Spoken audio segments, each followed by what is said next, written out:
Good morning. So today will be the last lecture of the semester. Then starting from next week, on Monday we have review session for the final exam. And then Wednesday and Friday is the final project presentation. And I think the TA have sent out which team will present on which day. Okay? So also I think most of the teams will be doing the demonstration with the TA today as well. Alright, so wherever we end today will be where we finish for the final exam. So if we don't finish, then we won't go that far. So last time we stopped at different kinds of indexing. So we talked about index selection for your application. So under different scenarios, maybe different kinds of index being selected will be better, will be more suitable. So we talked about it basically based on what kind of queries you use the most, and then you can choose what kind of index you want to index based on. Okay.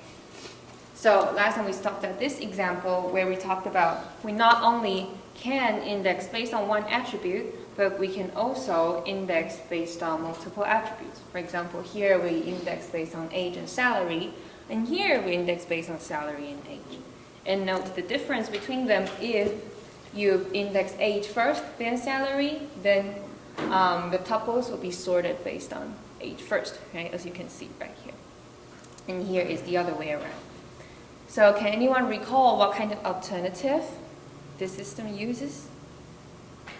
Alternative 1 or 2? Alternative 2, right? It's alternative 2 because right here it stores the entry, but it's still pair by pair, instead of saying, for example, right here, for age 12, their salary 10 and 20, instead of storing them 10 and 20 in a list, it stores them separately. So this is alternative 2. Okay. So these are just different ways of indexing with the same data. You can have different kind of indexes. And in the database, when you have, for example, just one table, like here, you can create multiple types of indexes. Okay, so it doesn't have to be just one. All right.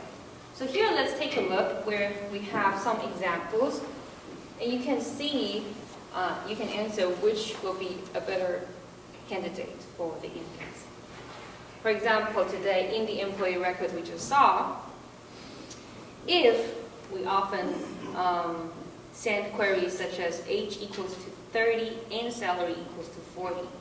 Then out of these three indexes, the first one is having index both on age and salary, the second one is just age, and the third one just salary. Which one do you think will be a better choice?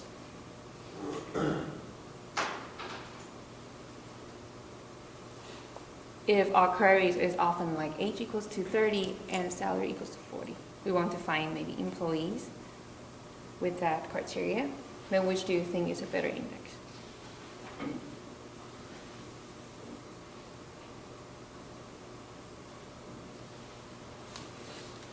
No answer? Okay, today if our queries is often based on just age, then indexing with age will be better. Okay? And if our query is often based on salary, then index based on salary will be better. But today, if the query is often based on more than one attribute, then based on both is better. Okay, so this is how we can use the composite key. So I would say out of these three, the first one is better.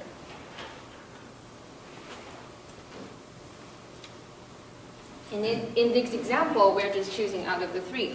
But today, if I say, how about the index of salary and then age? Do you think that will make a difference? Or not really?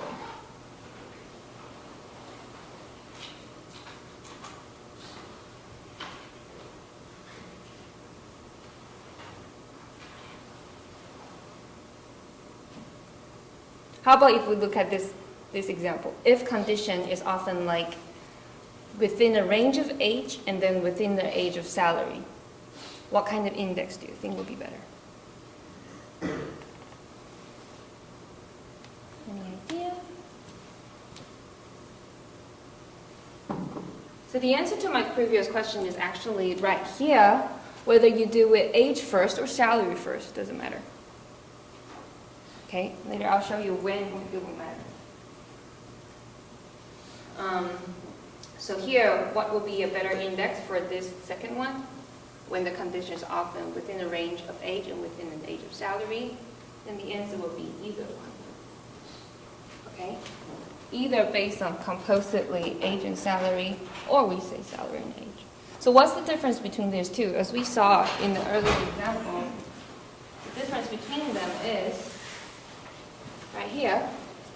If you do the index based on age first, then the tuples are just basically sorted by age first, then sorted by the salary. Okay, and this is the other way around. So in the example we just showed, it won't be too much of a difference.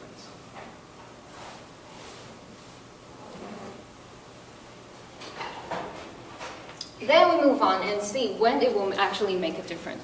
For example, in this example, if the condition is often like this, when the two terms are not both equality or both range select. If we have one equality search and one is a range search, okay? So say if our condition is often like age equals to 30 and salary within the range of 30 and 50, then which do you think will be better?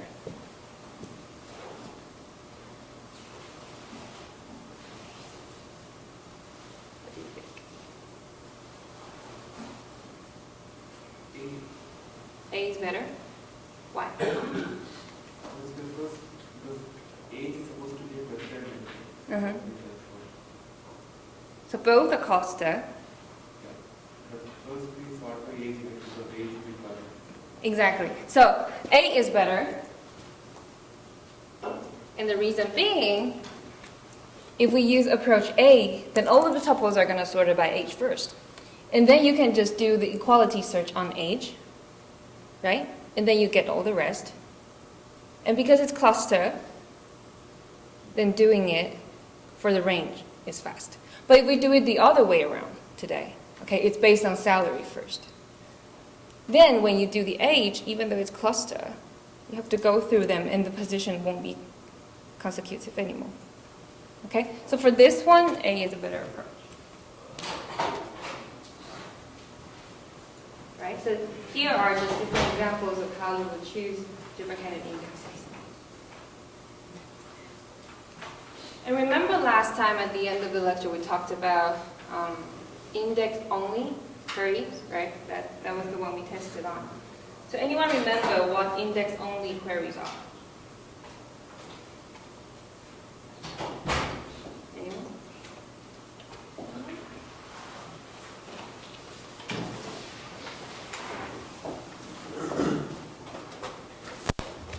So remember last time we gave a few different SQL queries, and we say if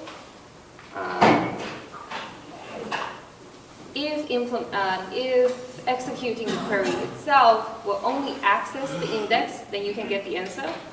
Then it's index only. Okay. So here I'll give you a couple of different examples. We have 3 of them right here. 1, 2, 3.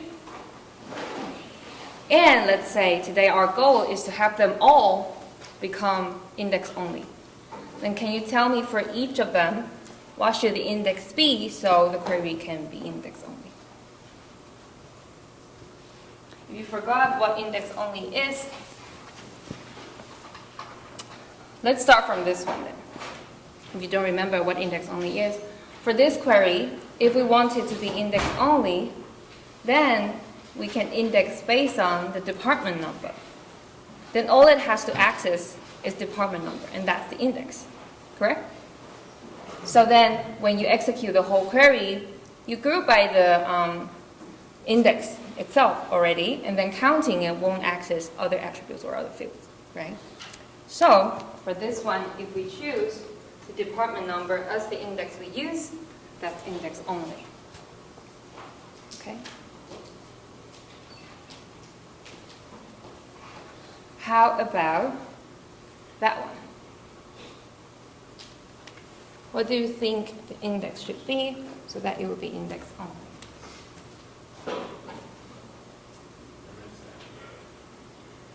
Department number and salary? exactly.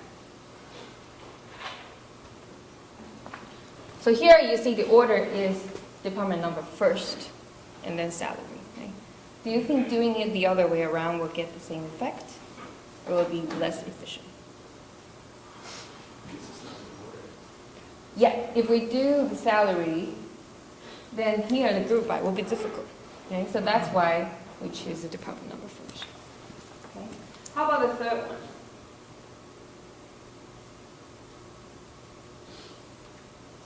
For the third one,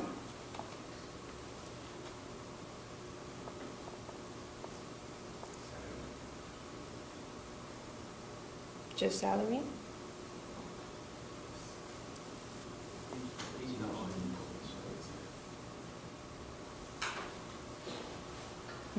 What do you mean?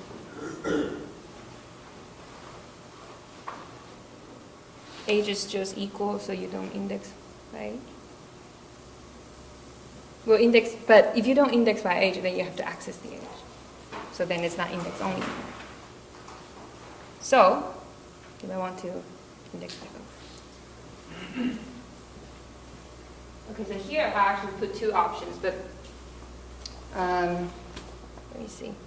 Like we discussed earlier, actually right here, because age is equality, so using the first one is more efficient, right? But what I didn't say was using both, even though one of them is less efficient, it is still index only, right? Because you don't have to access other than the index. So given you the query, I can ask if you want to make it index only, then what should you index based on?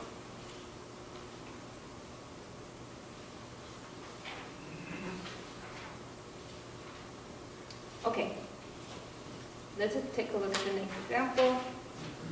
So right here, we have two queries, and we already know if we want to make them index only, then that's the index we'll be using. Okay, either department number and age, or age and then department number. Okay, so out of those two, for the left query, which one do you think will be more suitable?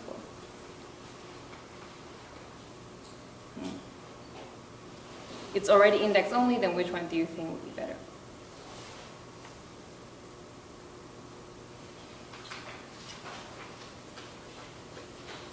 What do you think?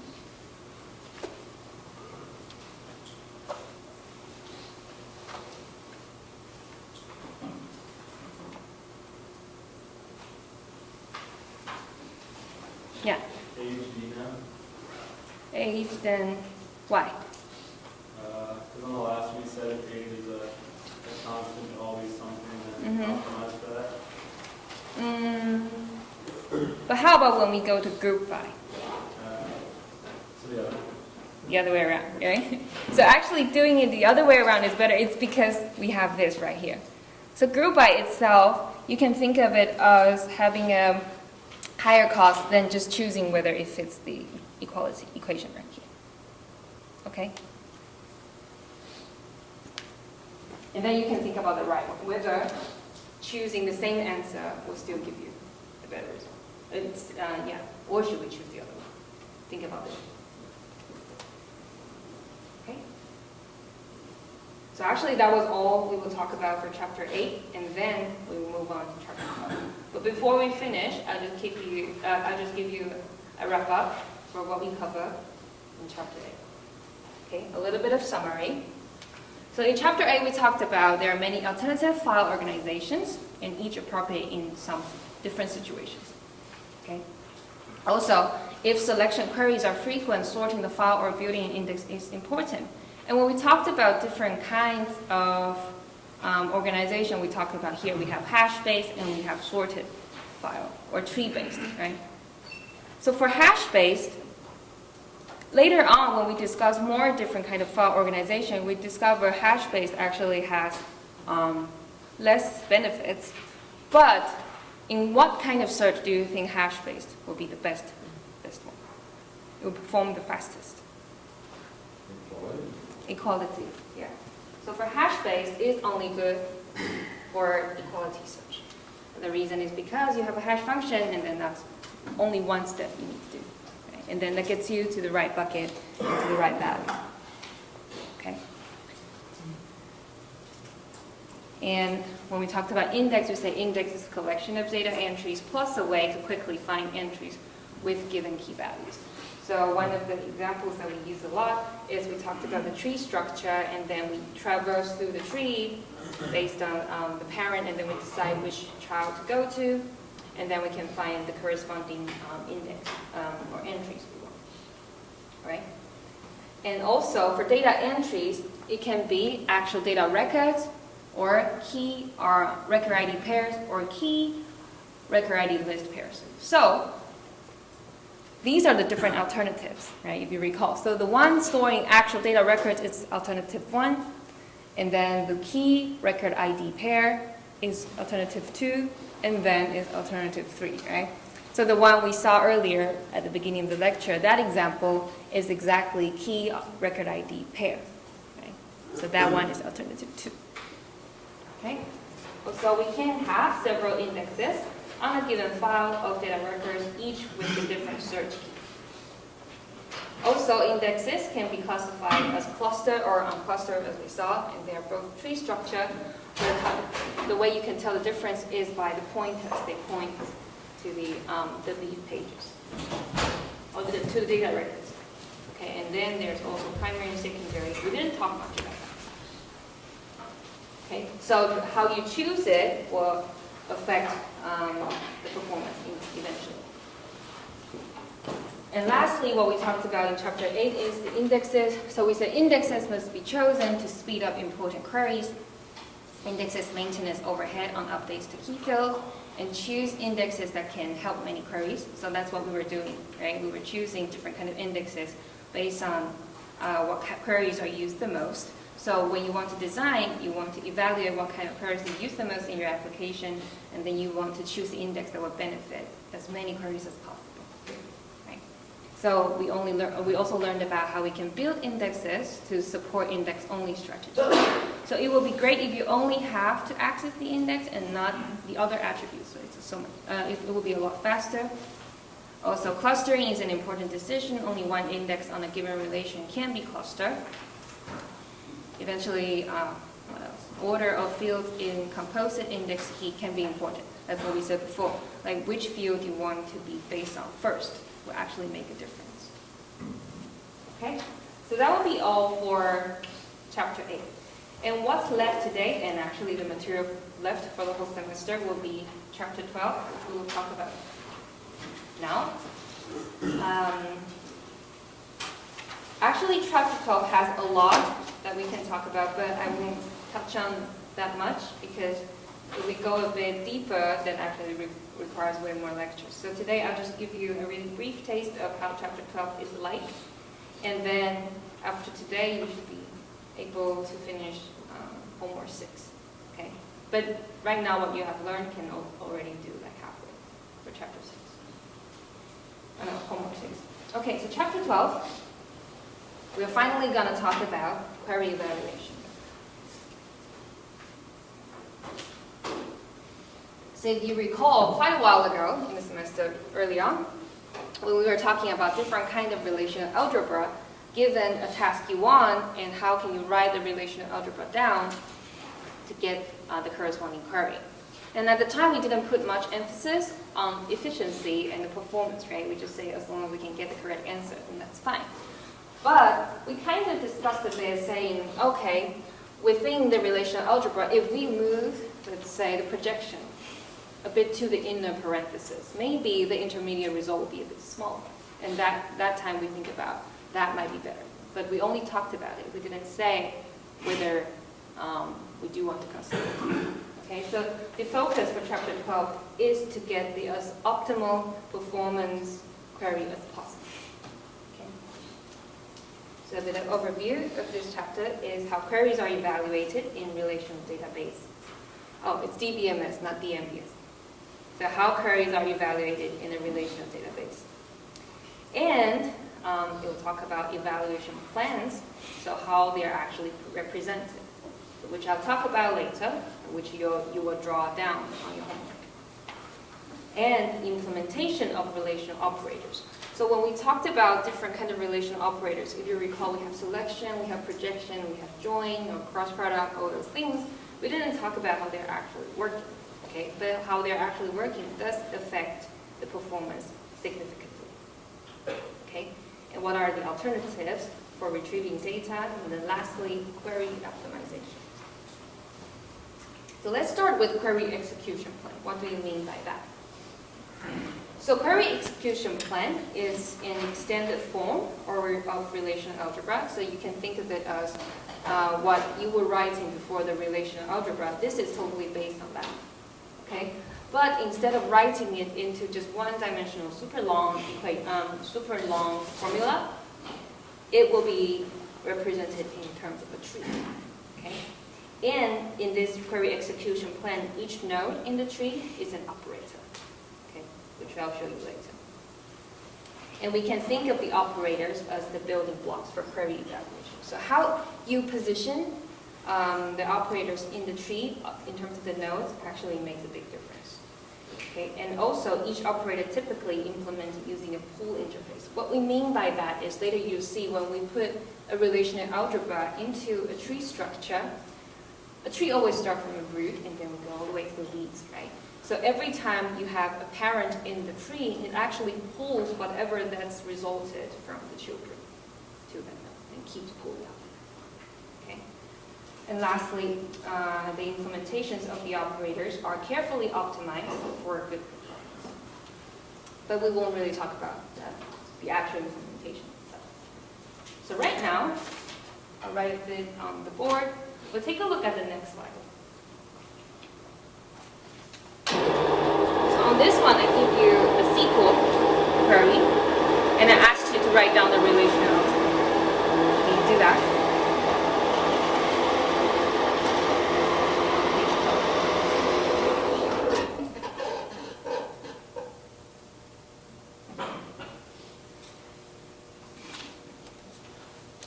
Quickly write that down.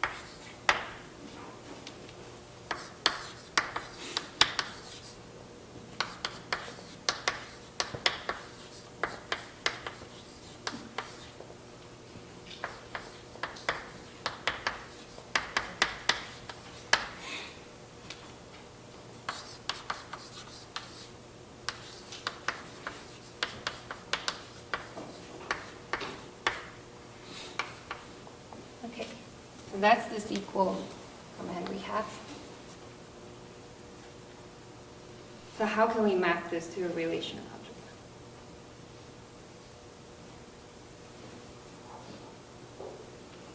How would you start? The select in SQL is the what in relational algebra? Sigma. Phi. Phi was projection, I guess. Projection in relational algebra is select in SQL. Okay? Okay. That's from a long time ago, though. Okay. Let's start from pi. Let's start from pi. And we say we want the S name. Okay. And then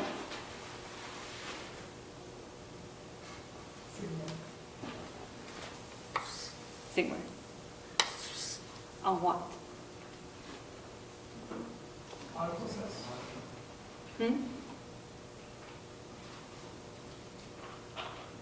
R process. R cross S. Oh, like so?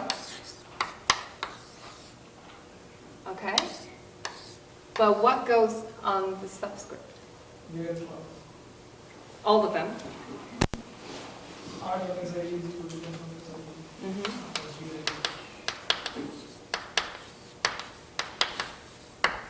And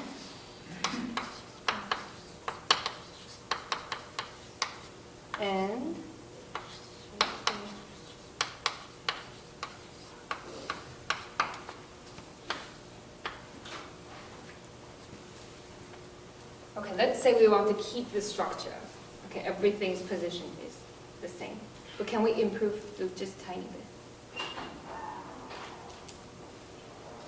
Let's say, can we change it up, then we don't actually need this criteria. This RSID equals to SSID. Remember? By changing an operator, we can actually omit this.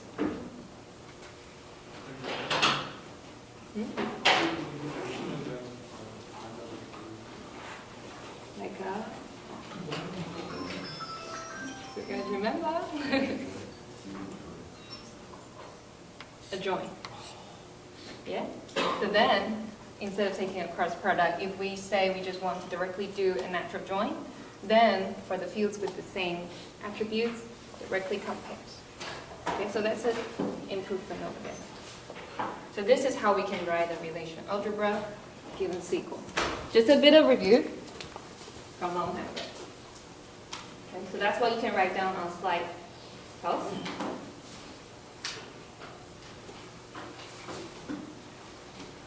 All right, so then take a look at slide 13. I asked you to draw a relational algebra tree based on the relational algebra we just wrote.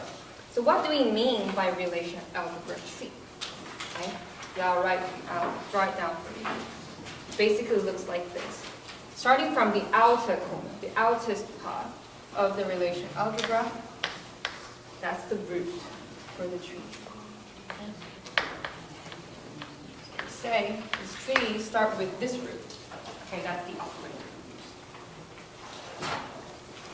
Okay, then the next step is what we do the next, and that would be we do the selection. Okay, and the selection is based on these criteria.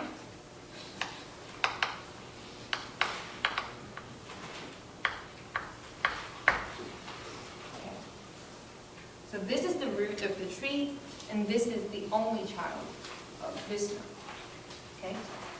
And then we move on, saying, and the child of this node is a join. And because it's a natural join, I won't put down the attributes. Okay?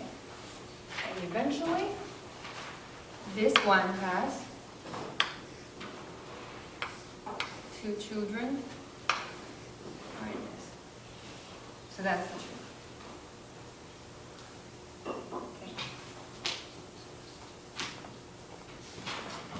Okay.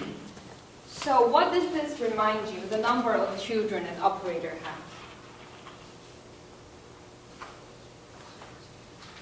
has? If you recall, when we were learning about relational algebra, I kept asking you which is unary, which is binary. And this is exactly shows on it, right? Because right here, a join operator is binary, so it has to take two children. And selection is unary, so is projection. Okay? So this is what we do. All right, so translating from SQL, then we have relational algebra, and relational algebra, we have a relational algebra tree. But this is not the query execution plan yet. Okay? So for a query execution plan, actually what is special about it is on top of the tree it will denote the tree, or you can say decorate the tree a bit more, with the algorithm you will use for each operator. Okay, so when we were talking about relational algebra, we just imagined the results of it, but we didn't think through so much about how it's actually being implemented.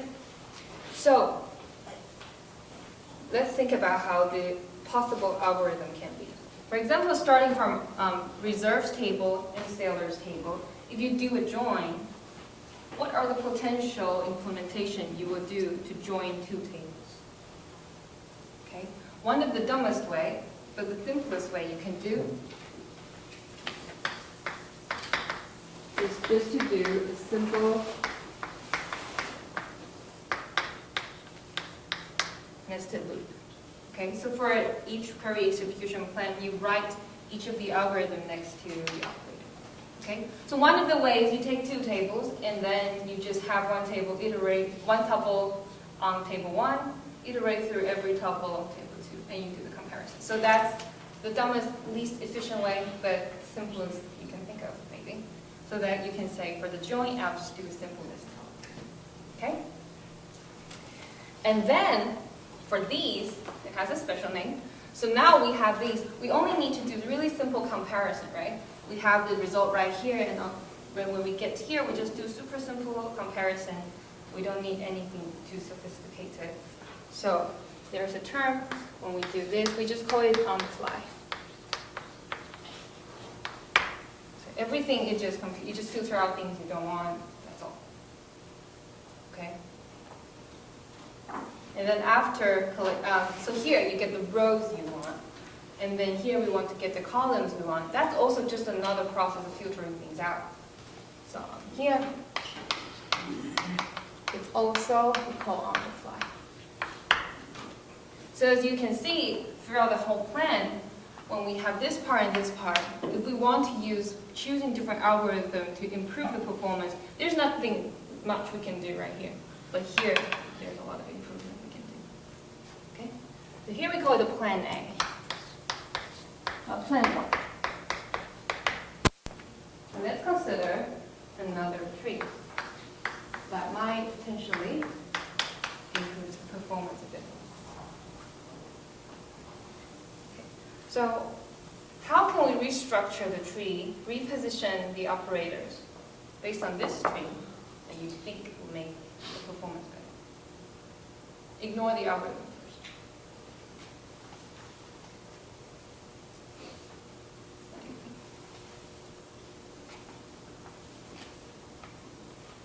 Do it select on R, then select on S, and then join. Exactly. Okay. So we're still starting from R and S, right? But instead of directly join them, we do selection on each of them first. Right? So what you can do is saying, okay, I want like so.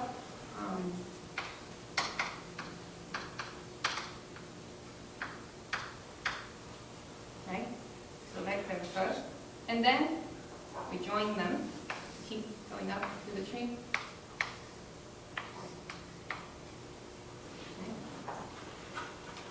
And what is left to do? Eventually, we just do projection. Say, I want.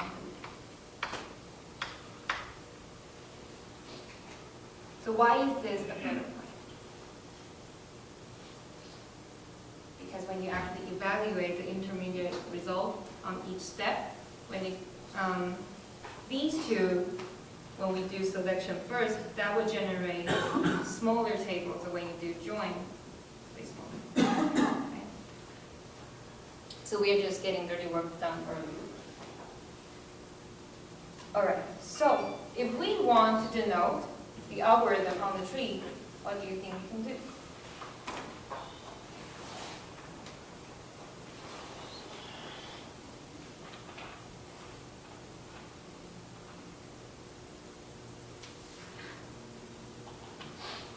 This one.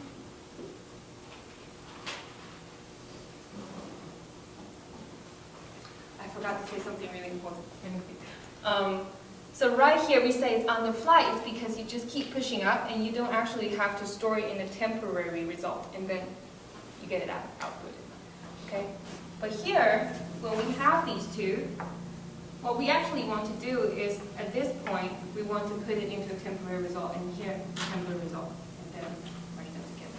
Okay, so that's kind of like, a little bit like when we were doing relational algebra, we have everything to store it at a temp point. Okay, so here you can say, for the algorithm you want to use, you can say scan and store in maybe temp 1. And then here you can say scan, and I see that's an N. My N is kind of weird. Okay. Scan and store 2. Okay. So instead of like that, we just say keep pushing it up and then we get the result saying all apply. Here we say scan them and store them in a temporary result first, and then we do the join. Okay? So earlier we say for doing the join, you can do it a dumb way, that's simpleness to loop. Just loop through every possible combination and then get the ones you want. Then concatenate them together. But here, instead of saying just simpleness to loop, there's a smarter way. So I'll tell you which. It's called sort merge. So what we mean by sort merge join is instead of directly compare every single one of them, we actually sort each of the table first by the attributes we want to join based on. And that's so much easier, right? That's way efficient. So here we will sort it based on scalar ID first. And then comparing which one we should merge together will be way more efficient. Okay? So improvement from simpleness to loop, we can do sort merge. Okay? In the end, there's nothing fancy about this. We do again on apply. Okay, so this is the second one we can do. All right.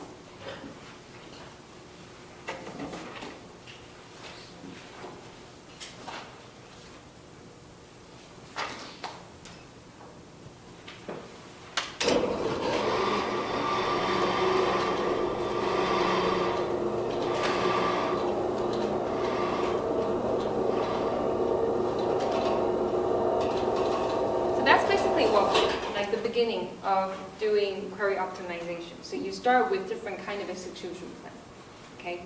So we say queries can be represented in many combinations of operators and alternative algorithms, just like we did earlier, right? We can change up the structure of the tree and we can change up different kind of algorithms on each operator. Okay? So the process of finding a good execution plan is called the query optimization. So the basic task of it is just to consider several alternative execution plans for a query. So there's no smart way of generating the tree, okay? But you can do it like by evaluating the order, even generating from relational algebra, what you put in the inner corner, what you put in the outer corner, and that gets you the tree. Okay? So there are two main issues in query optimization. So for a given query, what plans are considered? Okay? And algorithm to search plan space for cheapest plans. So basically, you just want to list down different kind of plans and then pick the one that's the cheapest. So there, we really briefly talked about how the plan can be estimated. So ideally, of course, we want to find the best plan. But a lot of times, realistically, we just want to avoid the worst plan. So like we did earlier, if you can bubble down and do the selection first, then that will reduce a lot of cost. Okay?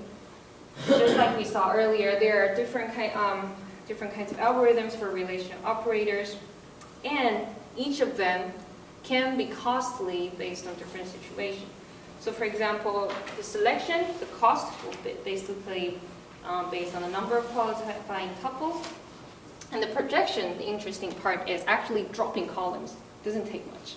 Okay, so the expensive part is if after dropping the fields, dropping the columns, and you want to remove the duplicates. Removing duplicates is the expensive part. Okay, so how are removing duplicates often taken care of? That's by sorting. Okay, so you sort them first, and then you will be easier to spot the ones that are duplicated. So sorting is useful for eliminating duplicate copies. Okay, and then lastly we have join. Join is the most commonly used one, and it has quite a lot of different ways of doing join. So here, just like we saw earlier, when we talk about join, the simplest way, just doing nested loop, right? You can think of it as a 2 for loops, and then you just loop through every possible tuples, and then eliminate the ones you don't want, and keep the ones you want. Or you can do index nested loop join. So you scan, so for example, we do join on R and S, then you scan R, and for each tuple, use the index on S to find matching tuples in S. And the most optimal one, or the best one we can think of at this moment, is the sort merge join. Okay, so you sort them based on the one you want to compare first, and then join. Let me see how much we have left. Ah, 2 slides. Okay. Good. So after this one, I'll give you like a small quiz. Yeah. In the projection one, when you do the projection, you need to remove the duplicates, right? Depends on what you requested. Because when we discuss about relational algebra, we just assume every time the result, we get rid of the duplicates. But if you specify you want to keep the duplicates, then that's super cheap because you just get the columns you mentioned. Okay. So lastly, how do we actually estimate the cost based on the per unit plans we have? So for each plan, consider we must estimate the cost in 2 parts that we want to consider. The first one is the cost of each operation, okay, the operation itself, right?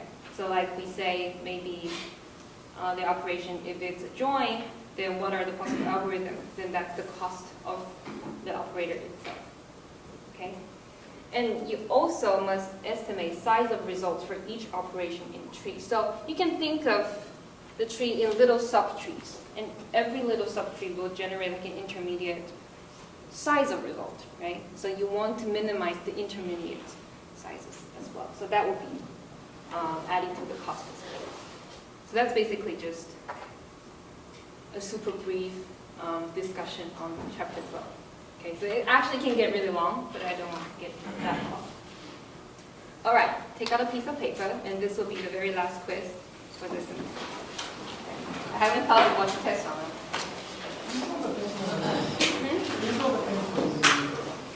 There was. This is the 10th. You've been missing out. No, not that many though, I think. All right, let me think.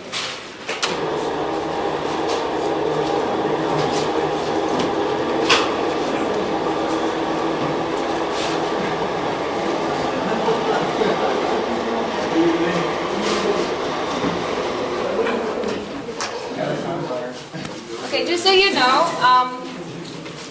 today's the 10th quiz, and after that we will drop 2 out of 10 in your total grade. We can drop 2 quizzes. And homework, we can drop 1 out of 6.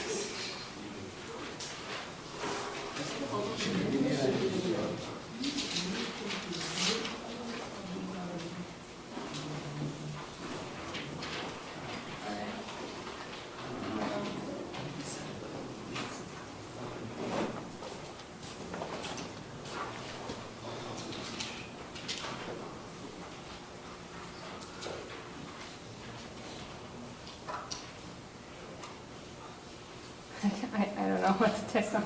Let me see. Huh? Test on what? Today's class. Oh no, I want to test on this one. Let me see. Ah, yeah, that's hard. Okay, I take my mind. Oh. No, but a lot of people came in late. I don't want to be so mean.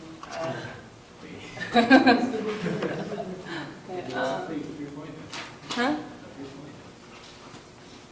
What do you mean? All right.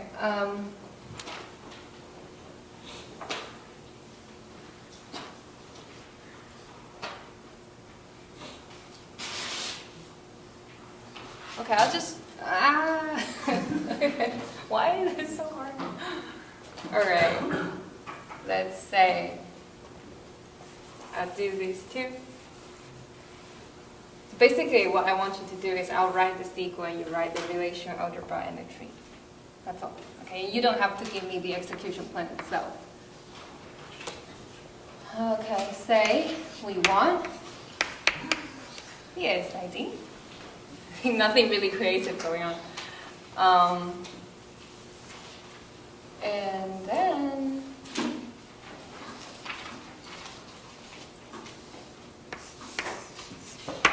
When, oh, I know. We can add about,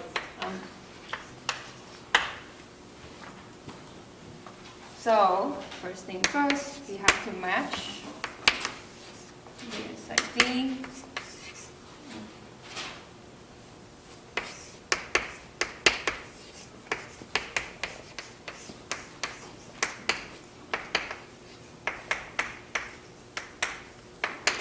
Okay, so that we join all of them. And we only get the one of the red boats. Okay, that's it. So write down the relational algebra for that. And just read.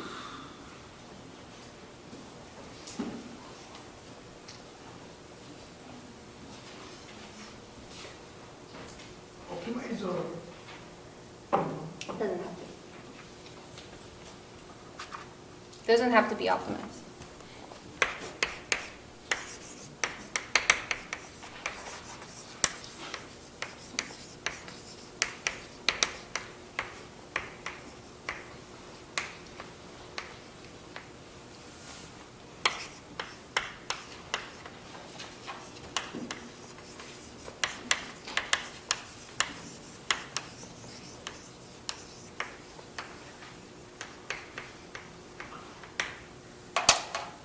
Okay.